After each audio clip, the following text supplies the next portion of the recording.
Hi friends, പുതിയ വീഡിയോയിലേക്ക് എല്ലാവർക്കും സ്വാഗതം. എനിക്ക് നേരെ വരുന്ന ക്വസ്റ്റ്യനുകൾ ഒരു ഭൂരിപക്ഷവും ആഡ്സെൻസുമായിട്ട് ബന്ധപ്പെട്ടുള്ളതാണ്. അതും തുടക്കക്കാരാണ് ആ ചോദ്യങ്ങൾ ചോദിക്കുന്നത്. അപ്പോൾ പലതിനും ഉത്തരം ഞാൻ കമൻറ്റ് രൂപത്തിൽ കൊടുത്തിട്ടുണ്ട്, അല്ലാതെ തന്നെ വിളിക്കുന്നവരോട് ഞാൻ പറഞ്ഞു കൊടുക്കാറുണ്ട്. പക്ഷേ ഇനി ഈ ചോദ്യങ്ങൾ ആവർത്തിക്കാൻ ചാൻസ് ഉണ്ട്. അപ്പോൾ ഞാൻ വിചാരിച്ചു ഈ ചോദിക്കുന്ന ചോദ്യങ്ങളെല്ലാം കൂടെ ഒരുമിച്ച് ഉത്തരവായിട്ട് തന്നെ ഒരു വീഡിയോയിൽ പറയാമെന്നുള്ളത്.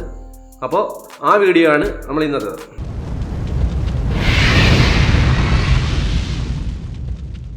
ഞാൻ ആഡ്സെൻസ് എന്താണെന്നുള്ളതൊന്നും വിശദീകരിച്ച് പറയുന്നില്ല, കാരണം മിക്ക ആൾക്കാർക്കും അത് അറിയാം. കാര്യം നമ്മൾ ഒരു ബ്ലോഗ് ഉണ്ടെങ്കിൽ അല്ലെങ്കിൽ വെബ്സൈറ്റ് ഉണ്ടെന്നുണ്ടെങ്കിൽ അതിലൂടെ നമുക്ക് പണം സമ്പാദിക്കാനുള്ളൊരു മാർഗ്ഗമാണ്. അത് ഗൂഗിൾ തരുന്നൊരു പ്ലാറ്റ്ഫോമാണ്.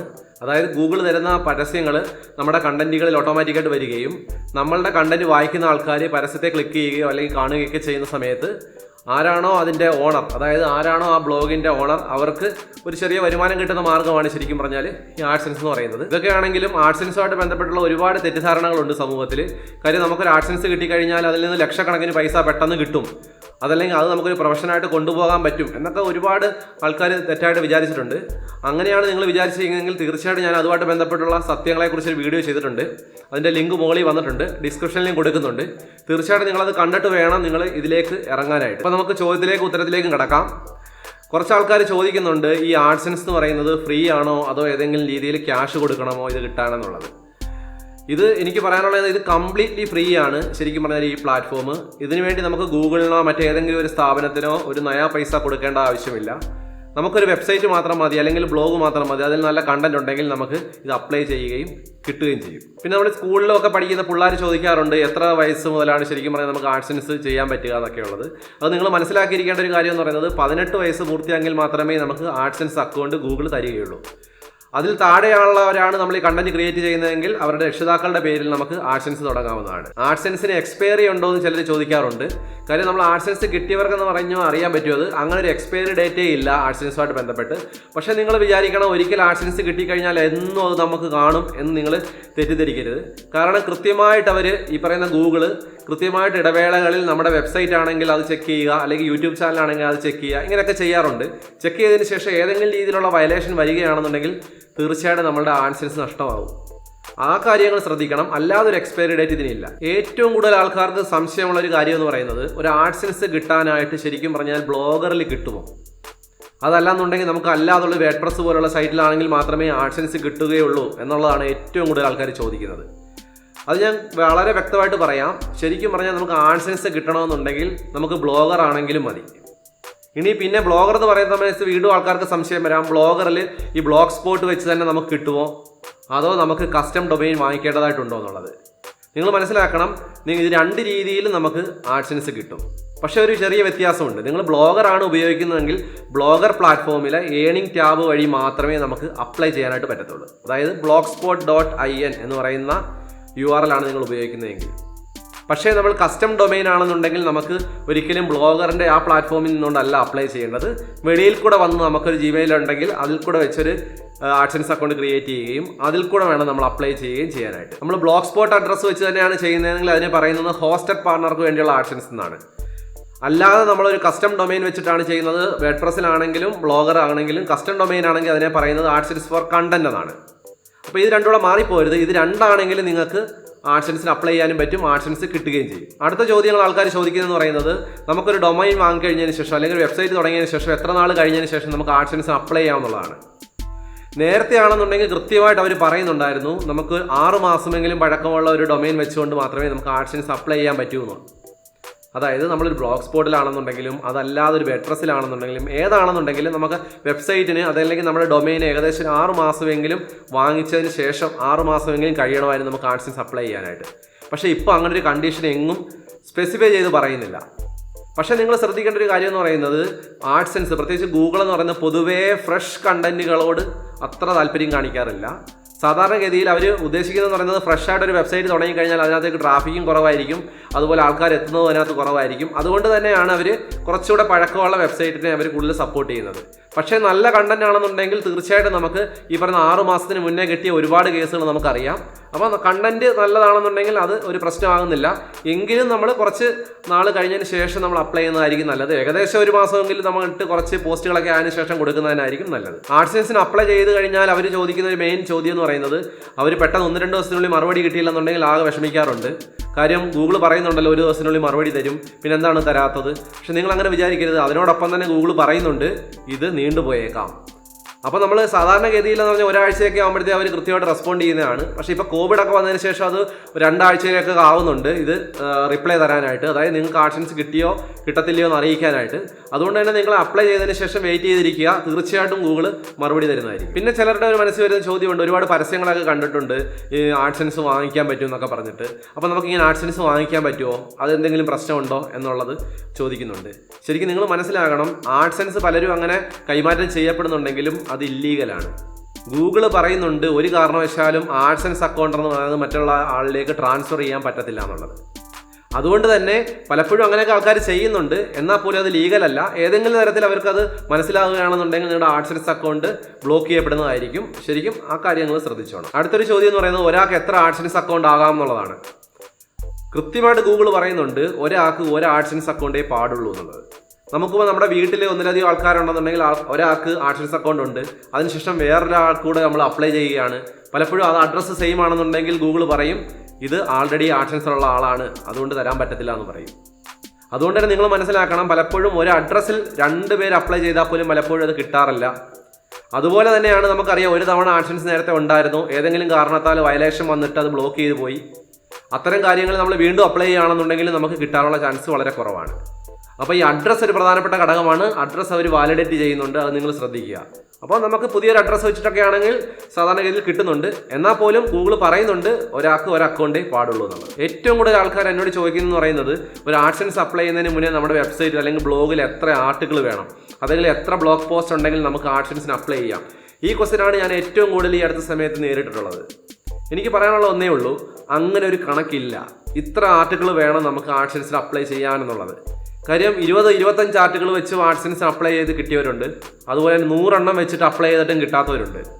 അപ്പോൾ ഒരിക്കലും ആ നമ്പർ എന്ന് പറയുന്നത് ഒരു പ്രശ്നമേ അല്ല.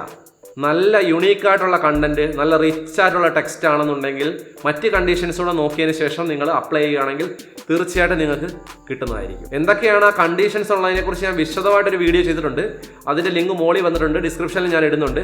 തീർച്ചയായിട്ടും നിങ്ങൾ ഈ വീഡിയോ കണ്ടതിന് ശേഷം അത് കണ്ടതിന് ശേഷം കൃത്യമായിട്ട് അതെല്ലാം പാലിച്ചുകൊണ്ടാണ് നിങ്ങൾ അപ്ലൈ ചെയ്യുന്നതെങ്കിൽ 100% നിങ്ങൾക്ക് കിട്ടുന്നതായിരിക്കും. ഇതുമായിട്ട് തന്നെ ബന്ധപ്പെട്ട ഒരു ചോദ്യമാണ് അടുത്ത വരുന്നത്.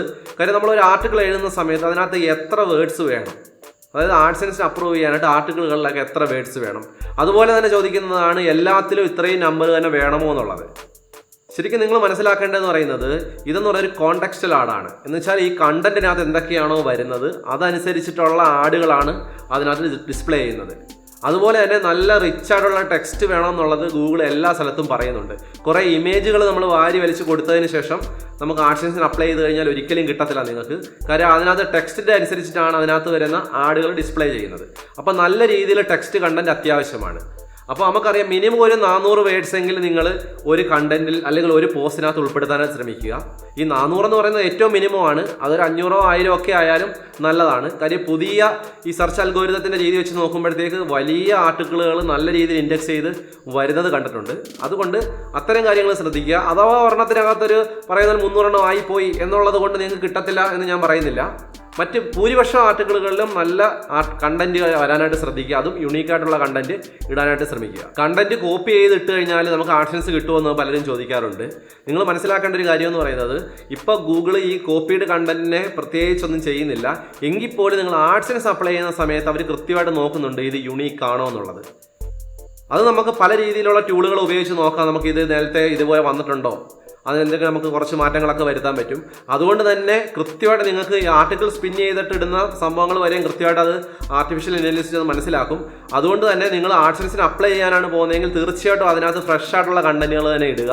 അതിനുശേഷം നമുക്ക് എന്തെങ്കിലുമൊക്കെ ചെറിയ മാറ്റങ്ങളൊക്കെ വരുത്താം. പക്ഷേ അപ്ലൈ ചെയ്യുന്ന സമയത്ത് അതിനകത്ത് ഇടുന്ന ആർട്ടിക്കിളുകൾ മസ്റ്റായിട്ടും യുണീക്ക് ആയിരിക്കണം. അടുത്തെന്ന് പറഞ്ഞാൽ ഏറ്റവും കൂടുതൽ ആൾക്കാർക്ക് തെറ്റുപറ്റുന്നൊരു മേഖലയാണ് ഇമേജുമായിട്ട് ബന്ധപ്പെട്ടുള്ളത്. ഒരുപാട് ആൾക്കാർ ചോദിക്കുന്നത് നമ്മൾ ഗൂഗിളിൽ നിന്ന് വെറുതെ എടുക്കുന്ന ഇമേജുകൾ നമുക്ക് ഈ പറയുന്ന ബ്ലോഗിൽ ഉപയോഗിക്കാൻ പറ്റുമോ, അത് വെച്ചുകൊണ്ട് നമുക്ക് AdSense അപ്ലൈ ചെയ്യാൻ പറ്റുമോ എന്ന് ഒരുപാട് ആൾക്കാർ ചോദിക്കാറുണ്ട്. പക്ഷേ നിങ്ങൾ ശ്രദ്ധിക്കേണ്ട ഒരു കാര്യം എന്ന് പറഞ്ഞാൽ ഭൂരിപക്ഷം ആൾക്കാർക്കും മറ്റു കാര്യങ്ങളൊക്കെ അവർ കറക്റ്റ് ആക്കുമ്പോഴും ഇമേജിൻ്റെ സൈഡിൽ വരുന്ന സമയത്ത് ഒരു പ്രശ്നമാണ്. കാര്യം അവർക്കൊന്നും ആഡ്സൻസ് കിട്ടാത്തതിന് കാരണം മിക്കപ്പോഴും നമ്മൾ ശ്രദ്ധിക്കുന്ന സമയത്ത് ഇമേജുമായിട്ട് ബന്ധപ്പെട്ടാണ്. അതിന് കാരണം അവർ ഏതെങ്കിലുമൊക്കെ ഒരു മീഡിയയിൽ നിന്ന് വെറുതെ ഫയലുകൾ എടുത്തിനകത്ത് കയറ്റുക. നമ്മൾ വിചാരിക്കും ഇത് ഗൂഗിൾ ശ്രദ്ധിക്കത്തില്ല, ഇത് വലിയ പ്രശ്നമില്ലല്ലോ എന്നുള്ളത്. പക്ഷേ ഗൂഗിളിനെ സംബന്ധിച്ചിടത്തോളം ഏറ്റവും പ്രധാനപ്പെട്ട ഒരു കാര്യമാണ് ഇതുപോലെ കോപ്പിറൈറ്റ് വയലേഷന്, ഇത്തരം കാര്യങ്ങൾ. അവരതിനകത്ത് കോംപ്രമൈസ് ചെയ്യാനായിട്ട് തയ്യാറല്ല. അതുകൊണ്ട് തന്നെ നിങ്ങൾ ഇമേജ് എടുക്കുകയാണെങ്കിൽ 100% റോയൽറ്റി ഫ്രീ ഇമേജുകൾ ഉപയോഗിക്കുക. അല്ലാതെ നിങ്ങൾ ഇമേജ് ഉപയോഗിച്ചിട്ടുണ്ടെങ്കിൽ തീർച്ചയായിട്ടും നിങ്ങൾക്ക് ആഡ്സൻസ് കിട്ടുകയില്ല. അപ്പോൾ ഇമേജിന് നല്ല രീതിയിൽ പ്രാധാന്യം കൊടുക്കുക. കഴിയുന്നത് നിങ്ങൾ അപ്ലൈ ചെയ്യാൻ പോകുന്ന സമയത്ത് അതിനകത്ത് ഇമേജുകൾ വല്ലതും ഉണ്ടെങ്കിൽ അതിനകത്തൊന്ന് മാറ്റിയതിന് ശേഷം അപ്ലൈ ചെയ്യുക. പിന്നെ അത് കിട്ടിയതിന് ശേഷം വേണമെങ്കിൽ നമുക്ക് കുറച്ച് ഇമേജുകൾ അതിനകത്ത് ആഡ് ചെയ്യാൻ പറ്റും. വേറെ വലിയ പ്രശ്നങ്ങളായിട്ട് കണ്ടിട്ടില്ല. പക്ഷേ അപ്ലൈ ചെയ്യുന്ന സമയത്ത് ഒരുപാട് ഇമേജുകൾ വരികയും അത് വെറുതെ എടുത്ത ഇമേജ് ആണെന്നുണ്ടെങ്കിൽ അവർക്ക് കൃത്യമായിട്ട് അത് മനസ്സിലാക്കാനായിട്ട് പറ്റും. ഇപ്പോൾ ഇമേജിനെ എങ്ങനെ വേണം നമുക്ക് ഇതിനകത്ത് നല്ല രീതിയിൽ ഉപയോഗിക്കാൻ പറ്റുക എന്നുള്ളതിനെ കുറിച്ചൊരു വീഡിയോ ഞാൻ ചെയ്തിട്ടുണ്ട്. ഏതൊക്കെ ടാക്ടിക്സ് ഉപയോഗിച്ച് കഴിഞ്ഞാൽ നമുക്ക് ഈ പറയുന്ന പ്രശ്നങ്ങളിൽ നിന്ന് ഒഴിവാക്കാന്നുള്ളത്. അതിൻ്റെ ലിങ്ക് ഞാൻ മുകളിൽ കൊടുത്തിട്ടുണ്ട്, ഡിസ്ക്രിപ്ഷനിലും കൊടുക്കുന്നുണ്ട്, അത് നിങ്ങൾ കാണുക. പിന്നെ ചോദിക്കുന്ന ചോദ്യം എന്ന് പറയുന്നത്, ഒരു ആഡ്സൻസ് നമുക്ക് കിട്ടിക്കഴിഞ്ഞാൽ എത്ര വെബ്സൈറ്റ് അതിനകത്തേക്ക് ആഡ് ചെയ്യാൻ പറ്റുമെന്നുള്ളതാണ്. അതായത് എത്ര വെബ്സൈറ്റിൽ നമുക്ക് ഈ ആഡ്സൻസ് ഉപയോഗിക്കാം. നിങ്ങൾ മനസ്സിലാക്കേണ്ടതെന്ന് വെച്ചാൽ നേരത്തെ എന്ന് പറയുന്നത് നമുക്കൊരു ആഡ്സൻസ് കിട്ടിക്കഴിഞ്ഞാൽ നമുക്ക് ഇഷ്ടമുള്ള വെബ്സൈറ്റുകളിലൊക്കെ നമുക്ക് ഉപയോഗിക്കാമായിരുന്നു. ഈ അടുത്ത സമയത്തായിട്ട് അവരതിൻ്റെ രീതി മാറ്റിയപ്പോഴത്തേക്ക് നമുക്ക് ഏതൊക്കെ വെബ്സൈറ്റുകൾ ഉപയോഗിക്കുന്നോ അത് നമ്മൾ ആഡ്സൻസിൽ ആഡ് ചെയ്തതിന് ശേഷം അത് റിവ്യൂ പോയതിന് ശേഷം മാത്രമേ നമുക്ക് ഉപയോഗിക്കാനായിട്ട് പറ്റുകയുള്ളൂ. നേരത്തെ അങ്ങനെ ആയിരുന്നില്ല, ഡയറക്റ്റായിട്ട് നമുക്ക് കോഡ് പേസ്റ്റ് ചെയ്യായിരുന്നു. ഇപ്പോൾ അത് പറ്റത്തില്ല. നമ്മൾ ഏത് വെബ്സൈറ്റിലേക്കാണോ ആഗ്രഹിക്കുന്നത് അത് നമ്മൾ അതിനകത്ത് ആഡ് ചെയ്യുക. അവർ റിവ്യൂ ചെയ്തിട്ട് അക്സെപ്റ്റ് ചെയ്യുകയാണെങ്കിൽ മാത്രമേ നമുക്ക് ഉപയോഗിക്കാനായിട്ട് പറ്റൂ. ഞാൻ നേരത്തെ പറഞ്ഞിട്ടുണ്ടായിരുന്നു ആഡ്സൻസ് ഫോർ കണ്ടന്റ് എന്നും ആഡ്സൻസ് ഫോർ ഹോസ്റ്റഡ് പാർട്ണർ എന്നുള്ളത്. അപ്പോൾ തിരിച്ചൊരു ചോദ്യം ചോദിക്കാം, നമുക്ക് ഹോസ്റ്റഡ് പാർട്ണറാണ് നമുക്ക് ആഡ്സൻസ് കിട്ടുന്നതെങ്കിൽ ആ ഒരു BlogSpot അഡ്രസ്സുള്ള ഒരു ബ്ലോഗിൽ മാത്രമേ നമുക്ക് ഉപയോഗിക്കാനായിട്ട് പറ്റുകയുള്ളൂ. പക്ഷേ വേറെ ഒരു രീതിയിൽ അത് ഉപയോഗിക്കാനായിട്ട് പറ്റുകയില്ല. പക്ഷേ നമുക്ക് ആഡ്സൻസ് ഫോർ കണ്ടന്റ് ആണെന്നുണ്ടെങ്കിൽ ഏത് വെബ്സൈറ്റിലും ആഡ് ചെയ്ത് ഉപയോഗിക്കാം. അതുപോലെ തന്നെ ഹോസ്റ്റഡ് പാർട്ണറിലും നമുക്കത് ഉപയോഗിക്കാൻ പറ്റും. കുറേ പേര് ചോദിക്കുന്ന ഒരു ചോദ്യമുണ്ട്, യൂട്യൂബിൽ ആഡ്സൻസ് ഉള്ള ആൾക്കാർക്ക് ആ ആഡ്സൻസ് നമുക്ക് ബ്ലോഗിന് വേണ്ടി ഉപയോഗിക്കാൻ പറ്റുമോ? അതുപോലെ തിരിച്ചും ചോദിക്കാറുണ്ട്, നമുക്ക് ഈ പറയുന്ന കണ്ടന്റിന് വേണ്ടിയുള്ള ആഡ്സൻസ് നേരത്തെ ഉണ്ട്, അത് നമുക്കൊരു യൂട്യൂബ് ചാനൽ തുടങ്ങി അതിന് മോണിറ്റൈസേഷൻ വന്നു കഴിഞ്ഞാൽ നമുക്ക് അത് ഉപയോഗിക്കാൻ പറ്റുമോ എന്നുള്ളത്. നിങ്ങൾ മനസ്സിലാക്കിയിരിക്കേണ്ടത്, ഇത് ഒരു വ്യക്തിയാണ് ചെയ്യുന്നതെങ്കിൽ അയാൾക്ക് ഒരു ആഡ്സൻസ് അക്കൗണ്ടേ പാടുള്ളൂ. അത് നമുക്ക് ആദ്യമായിട്ട് നമുക്ക് കിട്ടുന്നത് കണ്ടന്റിന് വേണ്ടിയുള്ള ആഡ്സൻസ് ആണെന്നുണ്ടെങ്കിൽ നമുക്ക് യൂട്യൂബിൻ്റെ മോണിറ്റൈസേഷന് വേണ്ടിയുള്ള എലിജിബിലിറ്റി എല്ലാം ആയതിനു ശേഷം മോണിറ്റൈസേഷന് അപ്ലൈ ചെയ്യുക. അതിനുശേഷം നമുക്ക് ഈ പറയുന്ന ആഡ്സൻസിലേക്ക് വേണം അതിനെ ലിങ്ക് ചെയ്യാനായിട്ട്. ഇനി നേരെ മറിച്ചാണെങ്കിൽ വിചാരിക്കുക, നമുക്ക് യൂട്യൂബിലൊരു ആഡ്സൻസ് ഉണ്ട്, അത് നമ്മൾ ഉപയോഗിച്ചുകൊണ്ടിരിക്കുന്നതാണ്, നമുക്കൊരു വെബ്സൈറ്റ് ഉണ്ട്, അതിലേക്ക് നമുക്കിത് ഉപയോഗിക്കണം എന്നുണ്ടെങ്കിൽ ഒരു കാരണവശാലും ഡയറക്റ്റായിട്ട് ഉപയോഗിക്കാൻ പറ്റത്തില്ല. നമ്മുടെ ഈ ആഡ്സൻസ് അക്കൗണ്ടിൽ കയറിയിട്ട് വെബ്സൈറ്റ് ഭാഗത്ത് നമ്മൾ ഏത് വെബ്സൈറ്റാണോ ആഡ് ചെയ്യേണ്ടത് അതിനകത്ത് ആഡ് ചെയ്ത് കൊടുക്കുക. അതിനുശേഷം റിവ്യൂവിന് പോകുന്നു. റിവ്യൂവിന് പോയതിനു ശേഷം അവർ അക്സെപ്റ്റ് ചെയ്യുകയാണെന്നുണ്ടെങ്കിൽ നമുക്ക് ഉപയോഗിക്കാൻ പറ്റും. അപ്പോൾ ഏതാണെന്നുണ്ടെങ്കിലും ഒരാൾക്ക് ഒരു ആഡ്സൻസ് അക്കൗണ്ടേ പാടുള്ളൂ. ഒരു കാര്യം ഓർക്കണം, നമുക്കറിയാം യൂട്യൂബിലാണ് നമുക്ക് ആഡ്സൻസ് ഉള്ളതെന്നുണ്ടെങ്കിൽ അത് നമുക്ക് കണ്ടന്റിലേക്ക് വരണമെന്നുണ്ടെങ്കിൽ ഇത് ആഡ് ചെയ്തിട്ട് റിവ്യൂ ചെയ്തതിന് ശേഷം ഉപയോഗിക്കാൻ പറ്റും. ഇനി കണ്ടന്റിലാണ് നമുക്ക് ആഡ്സൻസ് ഉള്ളതെന്നുണ്ടെങ്കിൽ തീർച്ചയായിട്ടും ആദ്യം നമുക്ക് യൂട്യൂബിൻ്റെ എലിജിബിലിറ്റി കണ്ടീഷൻ നമുക്കറിയാം. 4000 വാച്ച് അവറും വേണം, ഒരു വർഷത്തിൽ 1000 സബ്സ്ക്രൈബറും വേണം. അതാണ് എലിജിബിലിറ്റി കണ്ടീഷൻ. അതായി കഴിഞ്ഞതിന് ശേഷം നമുക്ക് ആഡ്സൻസിന് വേണ്ടി അപ്ലൈ ചെയ്യുന്നതിന് മുന്നേ നമുക്ക് മോണിറ്റൈസേഷന് വേണ്ടി എല്ലാ കാര്യങ്ങളും റെഡി ആണെന്നുണ്ടെങ്കിൽ മോണിറ്റൈസേഷൻ കിട്ടിക്കഴിയുമ്പോൾ നമുക്ക് ഈ പറയുന്ന ആഡ്സൻസ് അക്കൗണ്ട് അതിന് വേണ്ടി ഉപയോഗിക്കാൻ പറ്റും. പിന്നെ കുറച്ച് പേര് ആൾക്ക് ചോദിക്കുന്ന ചോദ്യം എന്ന് പറയുന്നത്, ആഡ്സൻസ് അപ്രൂവ് ചെയ്ത് കൊടുത്തതിന് ശേഷം അത് അപ്രൂവ് ആകാതെ വരുമ്പോഴുള്ള ചോദ്യമാണ്. കാര്യം എത്ര നാൾ കഴിഞ്ഞതിന് ശേഷം നമുക്ക് രണ്ടാമത് അപ്ലൈ ചെയ്യാം? ഒരുപാട് നാൾ വെയിറ്റ് ചെയ്യണോ, അതോ പെട്ടെന്ന് തന്നെ നമുക്ക് അപ്ലൈ ചെയ്യാൻ പറ്റുമോ എന്നുള്ള ചോദ്യം പല ആൾക്കാരും ചോദിക്കാറുണ്ട്. അത് നിങ്ങൾ മനസ്സിലാക്കിയിരിക്കേണ്ടതെന്ന് പറഞ്ഞാൽ അതിന് പ്രത്യേക ഒരു ദിവസം പറയുന്നില്ല, ഇത്ര ദിവസം കഴിഞ്ഞതിന് ശേഷം അപ്ലൈ ചെയ്യൂ എന്ന് പറയുന്നില്ല. ചില കേസുകൾ ഗൂഗിൾ തന്നെ പറയും ഇത്ര ദിവസം കഴിഞ്ഞതിന് ശേഷം നിങ്ങൾ വീണ്ടും അപ്ലൈ ചെയ്യാനാണ്. അല്ലാത്ത കേസുകളെന്ന് പറയുന്നത് നമുക്ക് എന്തൊക്കെയാണോ വയലേഷൻ എന്നുള്ളത് അവർ ചൂണ്ടിക്കാണിക്കുന്നത് അത് നമ്മൾ പരിഹരിച്ചതിന് ശേഷം അപ്പം തന്നെ വേണമെങ്കിൽ നമുക്ക് അപ്ലൈ ചെയ്യാം. പക്ഷെ നിങ്ങൾ ഏറ്റവും നല്ല കാര്യം എന്ന് പറയുന്നത് വളരെ കൃത്യമായിട്ട് നമ്മളത് നോക്കുക എന്തൊക്കെയാണെന്നുള്ളത്. പെട്ടെന്ന് ചാടിക്കയറി ഇതായിരിക്കും തെറ്റ് എന്ന് പറഞ്ഞുകൊണ്ട് അത് മാറ്റം വരുത്തിയിട്ട് പെട്ടെന്ന് അപ്ലൈ ചെയ്യുന്നതിനേക്കാൾ നല്ലത് നമ്മൾ കുറച്ചുകൂടെ സമയം കൊടുത്ത് കുറച്ച് പോസ്റ്റുകളോടൊക്കെ ഇട്ട് തെറ്റുകൾ തിരുത്തിയതിന് ശേഷം ഈ പറയുന്ന ഒരു മാസം കഴിഞ്ഞതിന് ശേഷം അപ്ലൈ ചെയ്യുന്നതായിരിക്കും കുറച്ചുകൂടെ നല്ലത്. മിക്ക ആൾക്കാരും ആഡ്സൻസ് അപ്ലൈ ചെയ്തതിന് ശേഷം അവർക്ക് കിട്ടുന്ന മറുപടി എന്ന് പറയുന്നത് ഇൻസഫിഷ്യൻ്റ് ആയിട്ടുള്ള കണ്ടന്റ്, അതായത് നോ കണ്ടന്റ്, അതുകൊണ്ട് തരത്തില്ല എന്നുള്ള രീതിയിൽ മറുപടി തരാറുണ്ട് ഗൂഗിള്. അതെന്താണെന്ന് പല ആൾക്കാരും ചോദിക്കാറുണ്ട്. അതായത് ഇൻസഫിഷ്യൻ്റ് കണ്ടന്റ് അതല്ലെങ്കിൽ നോ കണ്ടന്റ്. ഇതെന്ന് പറയുന്നത് മിക്കപ്പോഴും വെബ്സൈറ്റ് കംപ്ലീറ്റ് ആകാതെ അയക്കുന്ന കേസുകൾക്ക് അത് വരാറുണ്ട്. അതല്ലാന്നുണ്ടെങ്കിൽ കൃത്യമായിട്ട് ഗൂഗിളിൻ്റെ ഈ പറയുന്ന ആഡ്സൻസിൻ്റെ ബോട്ടുകൾക്ക് സൈറ്റിൽ കൂടെ സഞ്ചരിക്കാനായിട്ട് പറ്റുന്നില്ല. ഈ 2 കേസിലാണ് ഏറ്റവും കൂടുതൽ ഇതേപോലെ വരുന്നത്. അതുപോലെ തന്നെ വെറുതെ ഇമേജുകൾ മാത്രമാണ് നിങ്ങളുടെ വെബ്സൈറ്റിലെങ്കിലും ഇതുപോലെ വരും. നല്ല റിച്ച് ആയിട്ടുള്ള ടെക്സ്റ്റ് കണ്ടന്റുകൾ വേണം, എങ്കിൽ മാത്രമേ കൃത്യമായിട്ട് അവർ ക്രൗൾ ചെയ്യുകയും അതിനകത്ത് വായിച്ചെടുത്തതിന് ശേഷമാണ് അവർക്ക് മനസ്സിലാക്കാൻ പറ്റുന്നത് ഇതിനെക്കുറിച്ചാണ് നമ്മളുടെ ആ പറയുന്ന വെബ്സൈറ്റ്. അതുകൊണ്ട് അതിനകത്ത് ആഡ് ചേരും, അതിനകത്ത് ആഡ് ഇടാൻ പറ്റുമെന്ന് ഗൂഗിളിൽ തോന്നുമ്പോൾ മാത്രമേ അവർ തരത്തുള്ളൂ. അതുകൊണ്ട് തന്നെ ടെക്നിക്കലി പറയുകയാണെന്നുണ്ടെങ്കിൽ കൃത്യമായിട്ട് അതിനകത്ത് ബോർഡ്സ് സഞ്ചരിക്കണം. അപ്പോൾ അതിനുവേണ്ടി എന്ത് വേണമെന്നുള്ളതിനെക്കുറിച്ച് സെർച്ച് കൺസോൾ എന്ന് പറയുന്ന ടൂളിനെ കുറിച്ച് ഞാൻ പഠിപ്പിച്ചിട്ടുണ്ട്. അതിൻ്റെ ഡീറ്റെയിൽസ് കൃത്യമായിട്ട് ഞാൻ ഡിസ്ക്രിപ്ഷനിൽ കൊടുക്കുന്നുണ്ട്. ആ വീഡിയോകൾ നിങ്ങൾ കാണുക. അപ്പോൾ എന്തെങ്കിലും രീതിയിൽ ക്രൗൾ എററുകളൊക്കെ ഉണ്ടെന്നുണ്ടെങ്കിൽ അത് ഉപയോഗിച്ച് കഴിഞ്ഞാൽ നിങ്ങൾക്ക് മനസ്സിലാക്കാനായിട്ട് പറ്റും. അപ്പോൾ ഈ ഇൻസഫിഷ്യൻറ്റ് കണ്ടന്റ് അല്ലെങ്കിൽ നോ കണ്ടന്റ് എന്നുള്ള ഇഷ്യൂവിൽ നിന്ന് നിങ്ങൾക്ക് രക്ഷപ്പെടാനും പറ്റും. പിന്നെ വരുന്നൊരു ചോദ്യം എന്ന് പറയുന്നത്, നമുക്ക് ഈ ആഡ്സെൻസിന് അപ്ലൈ ചെയ്യുന്നതിന് മുന്നേ നമ്മുടെ വെബ്സൈറ്റിൽ അല്ലെങ്കിൽ ബ്ലോഗിനകത്ത് പ്രൈവസി പോളിസി വേണോ, ഡിസ്ക്ലെയിമർ വേണോ, ഇത്തരം കാര്യങ്ങളൊക്കെ ചോദിക്കാറുണ്ട്. ശരിക്കും പറഞ്ഞാൽ നിങ്ങൾ മനസ്സിലാക്കിയിരിക്കണം, തീർച്ചയായിട്ടും നിങ്ങളൊരു പ്രൈവസി പോളിസിക്ക് വേണ്ടി ഒരു പേജ് മാറ്റി വെക്കുന്നത് നല്ലതായിരിക്കും. കാര്യം അതിന് അത്രയേറെ പ്രാധാന്യമുണ്ട് ഓരോ രാജ്യങ്ങളിലും. പ്രത്യേകിച്ച് ഇംഗ്ലീഷ് കണ്ടന്റ് ആണ്, വിദേശ രാജ്യങ്ങളിലാണെന്ന് കൂടുതൽ കാണേണ്ടതെങ്കിൽ തീർച്ചയായിട്ടും നിങ്ങൾ പ്രൈവസി പോളിസി ഉൾപ്പെടുത്തിയിരിക്കണം. അപ്പോൾ ഈ പ്രൈവസി പോളിസി അല്ലെങ്കിൽ എബൌട്ട്, ഡിസ്ക്ലെയിമർ, ഇതിനെക്കുറിച്ച് തന്നെ ഞാനൊരു വീഡിയോ അത് മാത്രമായിട്ട് ചെയ്തിട്ടുണ്ട്. അതിൻ്റെ ലിങ്ക് ഡിസ്ക്രിപ്ഷനിൽ കൊടുക്കുന്നുണ്ട്. വിശദമായിട്ട് നിങ്ങൾ അതിൽ പോയി കഴിഞ്ഞാൽ നിങ്ങൾക്ക് മനസ്സിലാക്കാനായിട്ട് പറ്റും. എനിക്ക് അവസാനമായിട്ട് പറയാനുള്ളതെന്ന് പറയുന്നത്, ഗൂഗിൾ ഒരു തരത്തിലും കോംപ്രമൈസ് ചെയ്യാത്തൊരു കാര്യമുണ്ട്. അതെന്ന് പറയുന്നത് യൂസർ എക്സ്പീരിയൻസ് ആണ്. അതായത് നിങ്ങളുടെ ബ്ലോഗ് വായിക്കാൻ വരുന്ന ഒരാൾ, അതല്ലെങ്കിൽ നിങ്ങളുടെ ചാനൽ കാണാൻ വരുന്ന ഒരാൾ, ഏത് ആളായിക്കോട്ടെ, അവരെ സംബന്ധിച്ചിടത്തോളം നല്ലൊരു എക്സ്പീരിയൻസ് ആയിരിക്കണം അതിൽ നിന്ന് കിട്ടേണ്ടത്. അതല്ലാതെ വളരെ ക്ലംസി ആയിട്ടുള്ള, അതല്ലെങ്കിൽ കുറേ പോപ്പപ്പുകൾ വരുന്ന വെബ്സൈറ്റുകളാകരുത് നിങ്ങളുടേത്. അത്തരം കാര്യങ്ങളുണ്ടെങ്കിൽ ഭംഗിക്കല്ല പ്രാധാന്യം, കൃത്യമായിട്ട് ആ യൂസർ വരുമ്പോൾ അദ്ദേഹത്തിന് വായിക്കേണ്ടത് വായിക്കാനായിട്ട് പറ്റണം. ആ കാര്യം വളരെ പ്രധാനമായിട്ടാണ് ശരിക്കും പറഞ്ഞാൽ ഗൂഗിൾ നോക്കുന്നത് ആഡ്സെൻസ് കിട്ടാൻ വേണ്ടി. അപ്പോൾ ആഡ്സെൻസ് കിട്ടുന്നതിന് മുന്നേ നിങ്ങൾ അത്തരം കാര്യങ്ങൾ ശ്രദ്ധിച്ചുകൊണ്ട് മാത്രമേ നിങ്ങൾക്ക് ആഡ്സെൻസ് കിട്ടുകയുള്ളൂ. അതുകൂടി ശ്രദ്ധിക്കുക. അപ്പോൾ ഒരിക്കൽ കൂടി ഞാൻ പറയുകയാണ്, ആഡ്സെൻസ് കിട്ടാൻ വേണ്ടി എന്തൊക്കെ ചെയ്യണം, ഏതൊക്കെ കണ്ടീഷൻ സാറ്റിസ്ഫൈ ചെയ്യണം എന്നുള്ളതിനെക്കുറിച്ച് വിശദമായിട്ടൊരു വീഡിയോ ഞാൻ നേരത്തെ തന്നെ ചെയ്തിട്ടുണ്ട്. അതിൻ്റെ ലിങ്ക് താഴെ കൊടുത്തിട്ടുണ്ട്. തീർച്ചയായിട്ടും നിങ്ങൾ ഈ വീഡിയോ കണ്ടതിന് ശേഷം അതുകൂടെ കാണുക. അത് കണ്ട് മനസ്സിലാക്കിയതിന് ശേഷം മാത്രം നിങ്ങൾ അപ്ലൈ ചെയ്യുക. ഇനി ഞാൻ ഈ പറഞ്ഞത് കൂടാതെ വീണ്ടും നിങ്ങൾക്ക് സംശയങ്ങൾ മനസ്സിൽ വന്നേക്കാം. അങ്ങനെയാണെങ്കിൽ തീർച്ചയായിട്ടും നിങ്ങൾ ഈ വീഡിയോയുടെ തന്നെ കമൻ്റായിട്ട് പോസ്റ്റ് ചെയ്യുക. അപ്പോൾ ഞാൻ ഇതിന് മറുപടി തരുന്നതായിരിക്കും. അപ്പോൾ ആഡ്സെൻസുമായിട്ട് ബന്ധപ്പെട്ടുള്ള കൂടുതൽ വീഡിയോ ഞാൻ ചെയ്യുന്നുണ്ട്. അതുപോലെ തന്നെ ആഡ്സെൻസ് കിട്ടിയതിന് ശേഷം ഉള്ള കുറേ ചോദ്യങ്ങളുണ്ട് ആൾക്കാർക്ക് മനസ്സിലിരിക്കുന്ന. ആ ചോദ്യത്തിനുള്ള ഉത്തരവായിട്ട് ഞാൻ വരുന്നുണ്ട്. അതെല്ലാം നിങ്ങൾ കാണണമെങ്കിൽ തീർച്ചയായിട്ടും നിങ്ങൾ ഈ ചാനൽ സബ്സ്ക്രൈബ് ചെയ്തേക്കുക. കൂടാതെ ബെല്ലൈക്കൺ അമർത്തിയേക്കുക. അപ്പോൾ പുതിയൊരു വീഡിയോ ആയിട്ട് ഞാൻ വരാം. അതുവരേക്കും ബൈ.